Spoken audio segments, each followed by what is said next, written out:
For a record 6 years now, Squarespace has been helping me turn my dream into reality. And that's what Squarespace does for millions of other people too. Their industry-leading website creation tools help millions of people start new careers, build new businesses, or just get things done. They're offering a special discount to viewers of this channel, so stick around to the end of the video to learn more. Gamers, happy Summer Games Fest week. Right now, I'm in sunny LA, hunkered down in my hotel room, getting ready for 4 straight days of showcases, hands-on sessions, drunken late nights, and hungover podcast recordings. By my last count, I'm going hands-on with over 20 games over the next 4 days, and while I can't say which games I'll be playing, I can tell you that you're going to like at least a few of them, at least a little bit, but my guess is you'll like a lot of them a lot. So you know what to expect from me this week. You'll notice that this show is going live a touch earlier than usual, as we wanted to cover the Sony showcase before I got on the long-ass plane right over here. As for the 2 other showcases, Summer Games Fest Live and the Xbox Showcase, I'll be covering those next week when I'm back on Aussie soil, for the simple reason that I'm booked up from basically the minute I land until the minute I take off, so I won't have any time to script a video. So do expect that news to come in the same way that we serve up most of our news.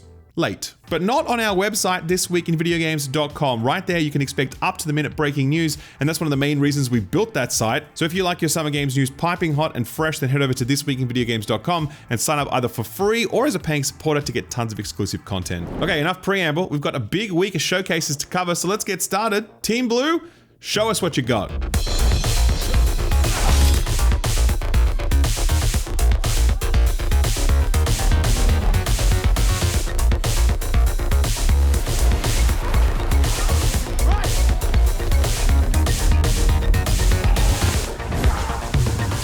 Well, Sony promised an extended look at the combat in Insomniac's upcoming Wolverine game, and that's exactly what we got. They kicked off the show with around 7 minutes of raw gameplay showcasing combat that looks fast and brutal as hell. It was so bloody, in fact, that I've got to avoid showing too much of it, otherwise this video will get demonetized. Also, did you notice how quickly that blood disappears from his body after he starts moving again? Feels like it could hang around just a touch longer. But yeah, overall looking very solid, especially love the sheer variety of animations here, showcasing all the ways Logan can slice and dice henchmen. Having said that, it does look very Spider-Man, in the sense that the overall combat rhythm and enemy behavior feels very similar to Insomniac's iconic superhero trilogy. I'm hoping they have a few more surprises in store with regards to how this plays and all the carnage that Logan can dish out. It was also revealed that Logan's 2 biggest crushes, Jean Grey and Sabretooth, would be in the game. Couldn't really have a Wolverine game without them, so that's great. Personally, I was more interested in the Omega Red teaser that briefly flashed up, as well as those marching Sentinels.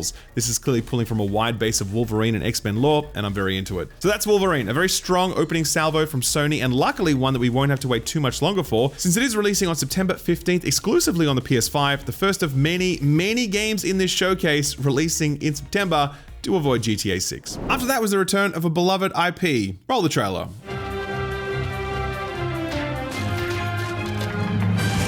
Your heroics will no doubt be the stuff of tales twice told throughout the Glade of Dreams. Yes, Ubisoft's worst kept secret has officially been revealed. This is Rayman Legends Untold, the rumored remake of the co-op platformer from way back in 2013, Rayman Legends. It's been rebuilt in the Snowdrop engine, so the visual uplift here is really nice. It also features whole new levels and modes, fully voice-acted cutscenes, and up to 4-player co-op, which comes at a great time since we haven't had many local co-op games lately, aside from the Lego Batman game. This one is arriving October 1st. Would have preferred a new Rayman game, to be honest, but hey, this will do in a pinch. Speaking of co-op, we finally got a gameplay reveal for the debut title from Ikumi Nakamura's studio. It's called Kimuri. Check it out.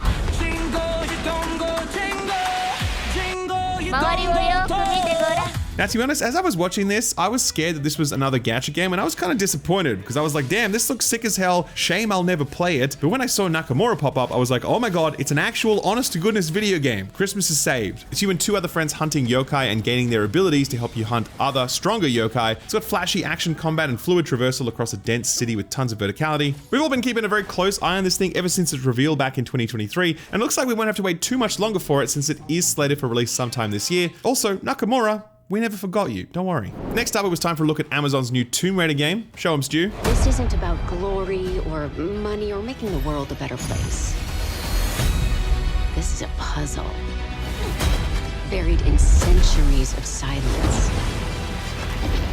This is Tomb Raider Legacy of Atlantis. Not much to say about this one, to be honest. It's definitely Tomb Raider sporting some dual pistol action, dinosaurs, spelunking puzzles, and impressive visuals to boot. Looks like it's shaping up rather nicely, but we do have a little wait before we can play it for ourselves, as it's been given a release date of February 12th, 2027, which is actually a delay since it was earlier targeting a 2026 release. That's not the only game with dinosaurs. Following Tomb Raider was a reveal of The Lost Wild, a dinosaur-filled first-person survival horror game. If it looks familiar, that's probably because there was a game teased a little while ago called Jurassic Park Survival from from Saber Interactive that look just like this. But yeah, this is not the same game, just kind of the same idea, which I'm all about, to be honest, because the more of these types of games that exist, the more likely Capcom is to eventually go fuck it and remake Dino Crisis. The Lost Wild is also out next year, no exact release date just yet. Dune Awakening is getting a new single-player mode coinciding with a PlayStation 5 release on September 22nd. Also coming to the PS5 is the excellent ARPG No Rest for the Wicked from the Ori developers. After over 2 years in early access, it's finally hitting 1.0 release in October of this year, and at such time it'll be released on PS5 and PC with other platforms to follow later. Definitely worth keeping your eye on this one. I played the early access of it back when it first launched and it was already excellent. Moon Studios have really got something special here. Then we got another look at Onimusha Way of the Sword. I feel like this has appeared at almost every showcase since its reveal, but now it's finally got a release date, September 25th this year. If you want to get your hands on it right now though, you're in luck because they also announced a free demo that's available right now. Enjoy. Horror game fans were treated to a look at the next Silent Hill entry, with this one being in first person. Here's a peek.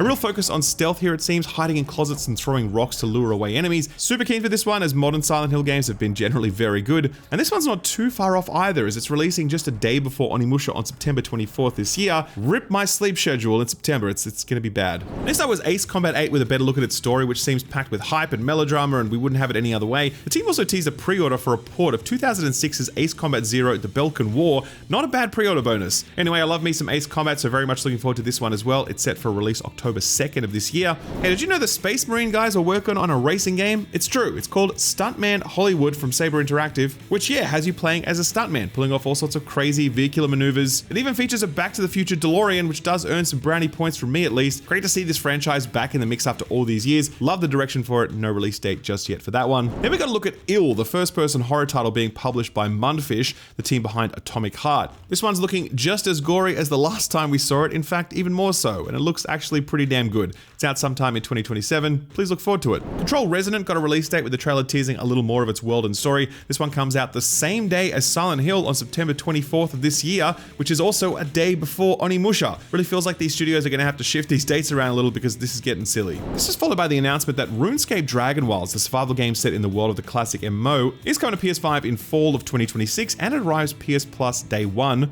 Then we got the announcement of a very unexpected sequel. Take a look.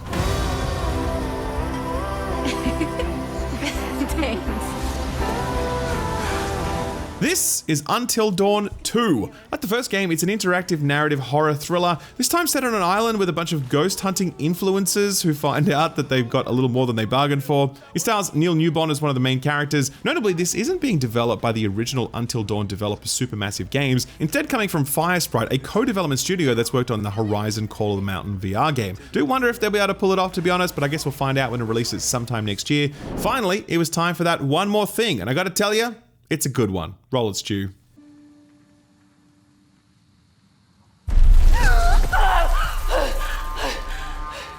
Kratos! Atreus!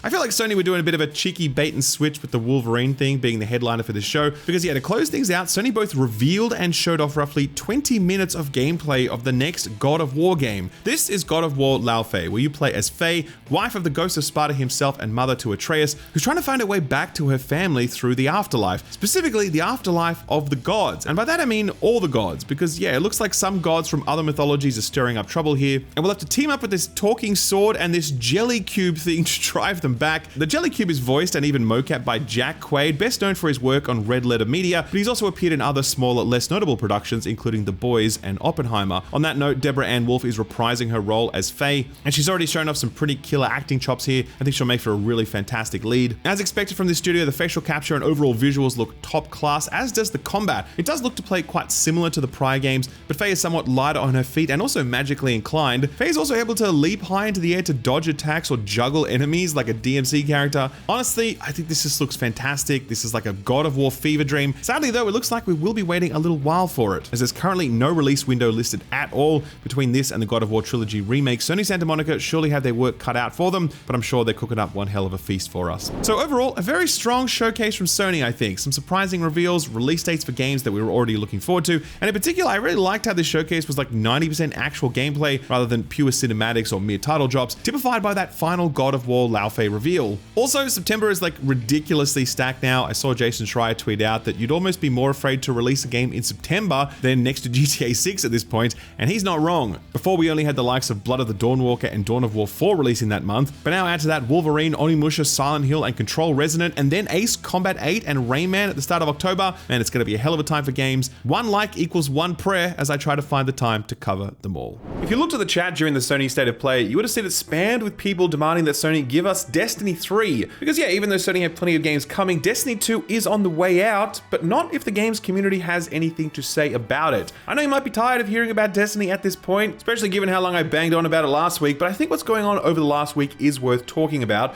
The news that Destiny 2 would be getting a final update on June 9th has kickstarted a defiant movement within the community, spurring players, content creators, and even the game's very own voice actors and developers to loudly voice their support for the continued existence of the game. Perhaps leading the charge in the hope of the future is Destiny's principal comms manager, DMG04. He's always been great at keeping a really open dialogue with the community, and after reposting a final thank you note at the bottom of the maintenance mode announcement, he's been highlighting all of the huge updates coming to the game on June 9th that might have slipped by. This includes a metric ton of returning loot, game mode adjustments, catalysts for all exotic weapons, buildcraft changes, and so much more, emphasizing the fact that this is one of, if not the biggest, non-expansion updates the game has ever received. Hopium levels reached critical on June 1st when he tweeted out, quote, "Guardians make their own fate," end quote, followed by, quote, "Do not go gentle into that good night," end quote. He later claimed he was just watching Interstellar again, but no one is buying that, my dude. You know what you did, and we love it. Throughout the week, we'd also seen the game's many voice actors posting videos about how much the game meant to them, including the voices of renowned characters such as Eris Morn, the Drifter, Lodi, Oryx, and Savathun. I think this one from Lodi's actor Brian Villalobos was my favorite. Here's a little snippet. Destiny does not become Destiny until you share it and play it with other people, until you make connections with it, until you create community around it, until you create art based on it, until you create new lore and headcanons and all of the incredible spectrum of beauty and inspiration and love and just humanity that has come out of this game. Then of course there's a support spearheaded by players and creators who are rallying around that June 9th release, with Guardians the world over planning to log in all at once in an effort to show Sony that Destiny is worth fighting for. There's also been another side to this, that being a sort of civil war within the Bungie community, as a lot of hostility is being directed towards Marathon. It's gotten so bad that some content creators are threatening to settle their disputes by way of a sanctioned UFC fight, and no, I am absolutely not making that up. This is in addition to people declaring that they'll boycott Marathon, as well as a round of internecine review bombing that's affected both Marathon and Destiny 2. And look, I'll be real with you guys, I don't love this. I get the passion and the desire to do everything in your power to fight, but I think framing the situation as Marathon versus Destiny isn't going to achieve the desired results, and no matter the outcome, it's going to leave a nasty hangover whereby Bungie's community is divided by the memory of a destructive feud. I'm not saying everyone has to support Marathon if they don't want to, since it's perfectly fine to not enjoy a game, and I'm also not saying we can't be critical of Marathon, since like Destiny, it's far from perfect. I'm just saying we don't need to position this as a battle between these two games. The real battle is us against Sony's short-sighted leadership, who've created this zero-sum game where the better solution is to redistribute the chips so that both franchises can exist. They do, after all, target very different types of players, so it's in Sony's best interest to foster both of these games, maximizing their chances of pulling in a broader cross-section of people who want different things but are united in their love of Bungie shooters. Anyway, TLDR, see you on June 9th. It's time to make our own fate, Guardians. Kicking off the lightning round with even more Sony news, Destruction All-Stars, one of the earliest PS5 exclusives to release on the console, is officially donezo. The game has been delisted from the PlayStation Store, and its multiplayer servers will fully shut down on the 25th of November this year. Sony warns in an email, quote, "After this date, arcade mode single-player challenges shall remain playable for returning players. However, functionality and player experience may be impacted due to the server shutdown. Otherwise, all remaining game services will be taken offline," end quote. Little surprise here, really. In fact, I'm actually impressed that the servers managed to stay up for as long as they did. Destruction All-Stars remains one of the worst reviewed PlayStation exclusives of this console generation, and despite efforts to improve the game and add new game modes and content post-launch, support for the game fizzled out towards the back end of 2022. Rest in peace, I guess. From Team Blue to Team Green, Fable has been delayed again. Just days before their big showcase, Xbox tweeted out that Fable will now be releasing in February of 2027. Do note that this is the second time this game's been delayed since its reveal back in 2020, where it was slated for a release in 2025, only to be pushed back to 2026, and now that's happened again. This delay doesn't seem to be indicative of development troubles over at Playground though. The tweet suggests that this was merely a timing thing, saying, quote, "In order to plan our game launches through the holidays in a way that works best for players, we're moving Fable to February 2027 so it can have the dedicated moment it deserves," end quote. And this sentiment was supported by Xbox's Chief Content Officer Matt Booty, who when speaking on the official Xbox podcast says the company must, quote, "be in a place where we've got a regular cadence of games," end quote, and that portfolio management moves like this help achieve that. And fair enough, I guess, as touched on in their tweet, there is a good lineup of games releasing on Xbox this year between Gears of War E-Day, the next Call of Duty title, Control Resonant, Star Wars Galactic Racer, and of course, GTA 6. Even as someone who does this for a living, it's difficult to keep on top of all of it, so I personally will be glad to have some space around this one, and hey, if it means Playground get a bit more time to polish things up, you won't hear me complaining. The Stop Killing Games movement has made some serious headway, it seems, as the California State Assembly has now passed the Protect Our Games Act, which requires video games companies to, quote, "give players advance notice before shutting down server-dependent games," end quote, as well as, quote, "provide a way to keep purchased games playable afterward, such as offline access, community servers, or another workable option," end quote. The bill passed in an overwhelming vote tallying 43 to 16 with both Democratic and Republican support, and will now move to the California State Senate for deliberation. This is pretty awesome news. Stop Killing Games has been advocating for the preservation of live service games since mid-2024, following Ubisoft pulling the plug on the crew. And with all the similar shutdowns that have been going on across the industry, especially this past year, this win couldn't have come at a better time. Nice work, guys. Keep it up. Hey, here's a helpful public service announcement. Please do not click on any links that claim to give you GTA 6 beta access, because this past week has apparently seen an influx of hackers using GTA 6 beta scams to infect users' devices with malware, according to an investigation published by NordVPN. One common scam was offering exclusive beta keys for console users, in which they were asked to fill in a form and complete a fake verification step before subscribing to paid services or downloading potentially unwanted apps. Another involves a fake GTA 6 installer disguised as an NVIDIA graphics driver file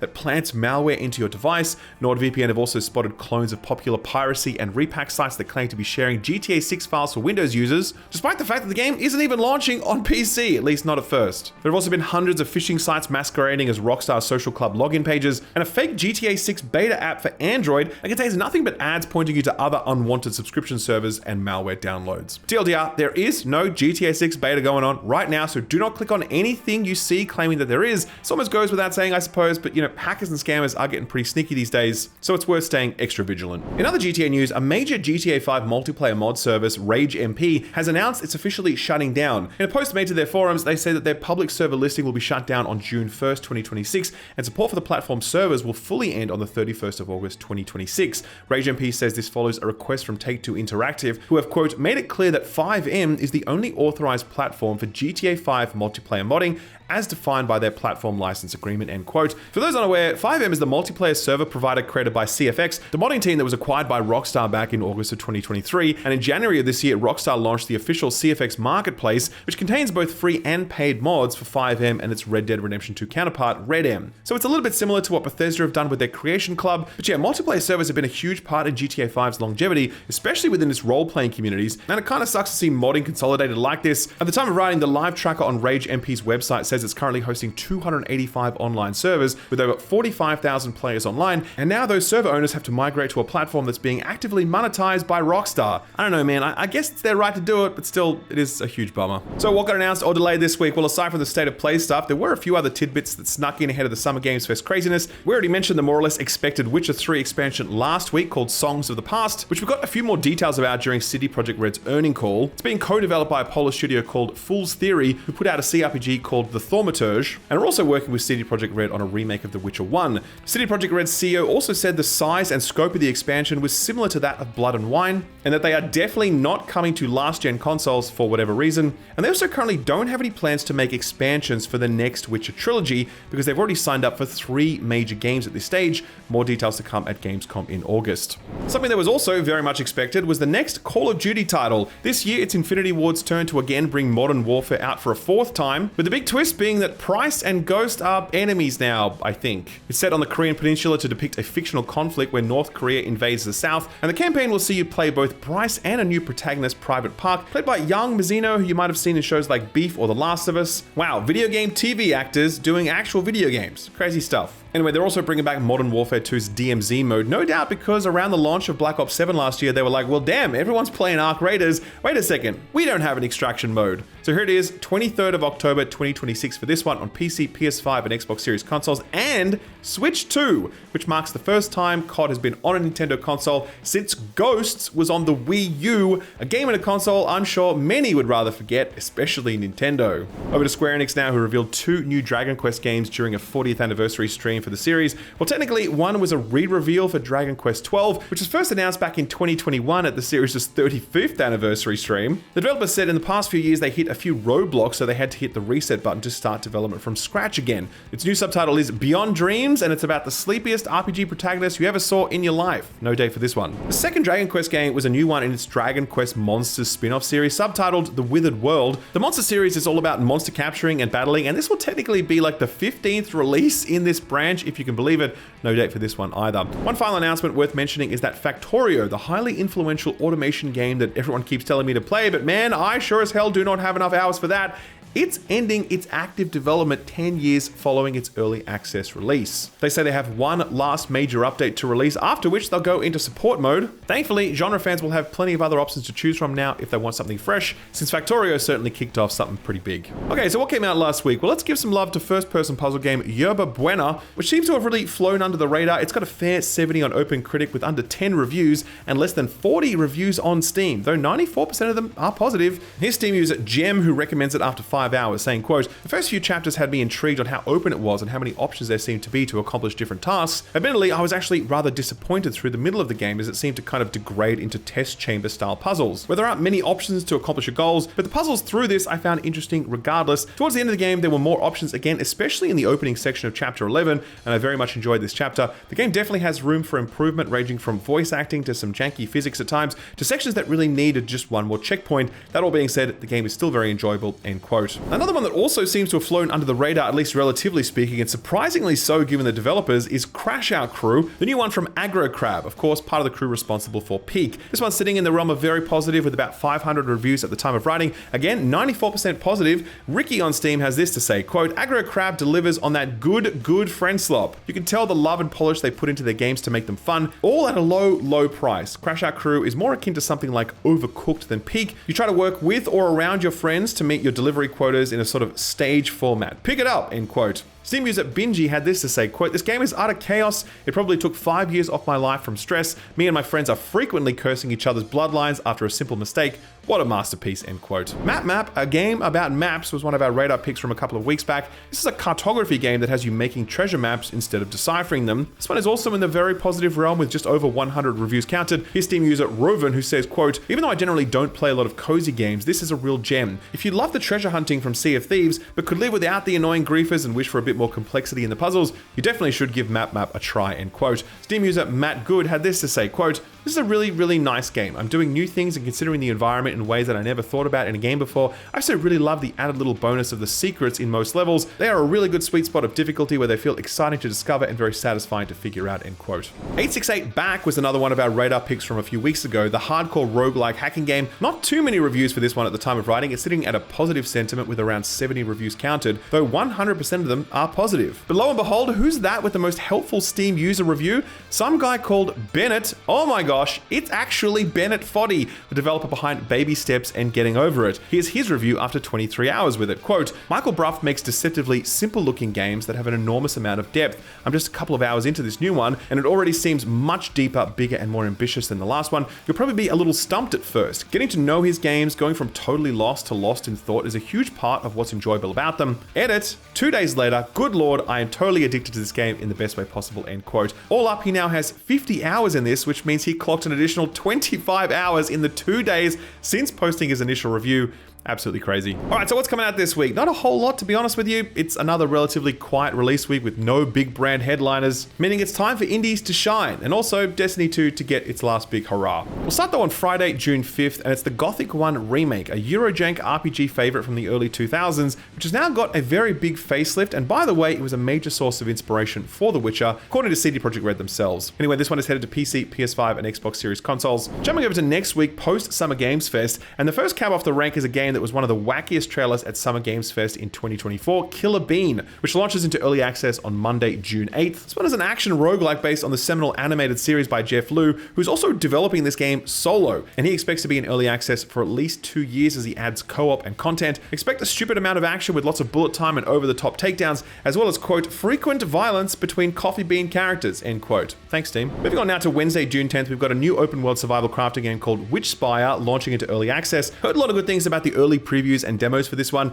It gives the whole genre a twist by injecting a bit of magic and astral projection in there, helping you build and harvest resources more easily, and there's a whole creature collecting component as well, PC only for now. On June 10th is a game called Crushed in Time, which is a sequel to a very good point-and-click adventure game from a few years ago called There Is No Game, Wrong Dimension. That was a very meta comedy-focused theme that comes highly recommended. It's overwhelmingly positive with over 25,000 reviews, and the less you know about it, the better. Crushed in Time takes two of the characters from that first game, a version of Holmes and Watson, and puts them in a new time-traveling meta-mystery where they go looking for one of their fellow game characters. The hook here is that you interact with everything by pulling and snapping the very elastic world, which naturally lends itself to comedy. PC only for this one. And finally, moving on to Thursday, June 11th now, and ending with the biggest indie release of the week, Starseeker Astroneer Expeditions, which is coming out into early access on absolutely everything. This one's being published by Devolver Digital, and of course it's based on Astroneer, which I personally have never played, but it is surprisingly huge. But where Astroneer was a bit of a chill base building and automation kind of thing, Starseeker focuses more on co-op exploration and completing objectives with your friends or randoms. So something for when you want a bit more excitement in your friend swap sessions. Cross-platform and cross-progression for this one too.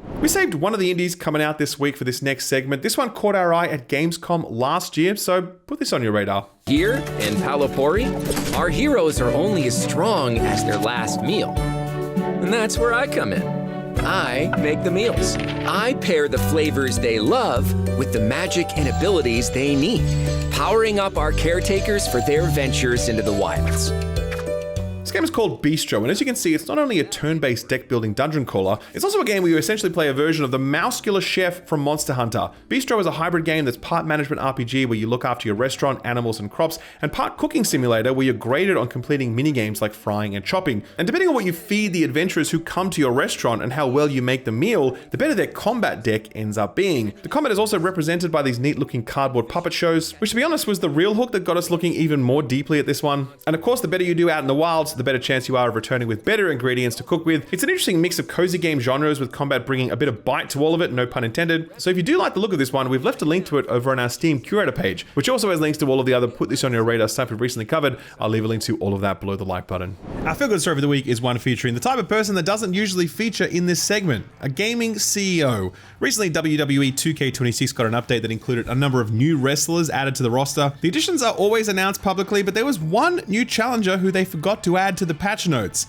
See if you can recognize who it is. And his opponent from Boston, Massachusetts, weighing in at 165 pounds, Strauss Zelnick.